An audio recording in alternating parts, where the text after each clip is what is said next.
the Indiana Fever win their first ever WNBA championship.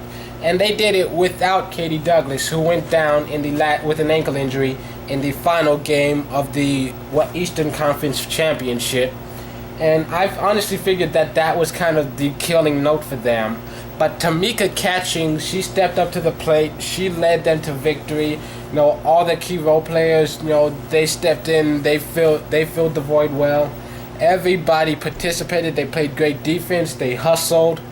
The Lynx, they're a great team, but they kind of got shut down. Maya Moore and Simone Augustus, they struggled against the Indiana's defense.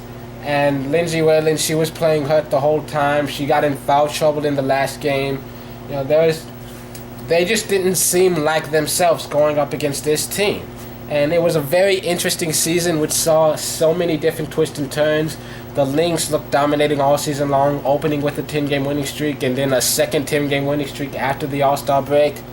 The Silver Stars at one point in the season had a 12-game winning streak, which, oh my God, that was just fantastic. Everyone thought they were going to win the championship. But outside of that 10-game winning streak, which came in the middle of the season, they started slow, they ended slow. It was just horrible.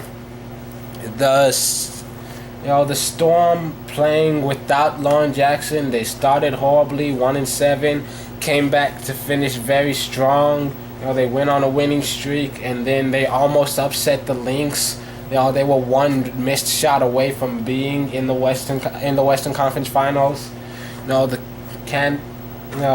Candace Parker was playing some of her best basketball this season. Ndumukwe and Tolliver, they all stepped up for the Sparks.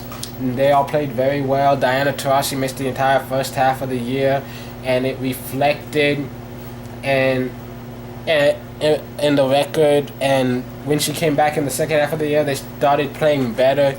Still didn't win too many games, but now they've got the first overall draft pick, and I'm pretty much pitting them to win the championship next year. I mean, you already have Diana Taurasi. That makes you instant contenders.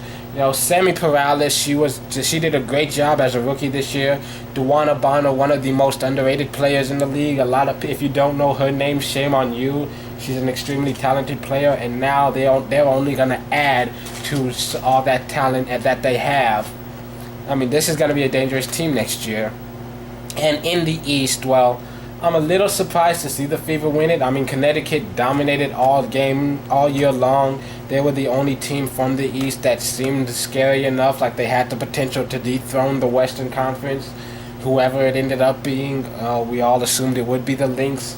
But then the Fever, they were second all year long. Chicago started off third, but then they fell out of playoff contention. New York started off near the bottom. They came back to get fourth seed. And of course you have Atlanta Dream with Angel McCoughtry, and they did not play consistently, but they did well enough for most of the game. And for most of the year, And it was a very exciting season of basketball to watch.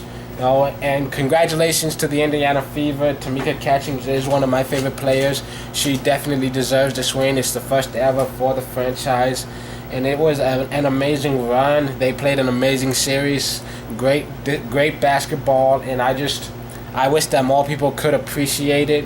It was a fantastic season. I definitely look forward to seeing what next year has to offer.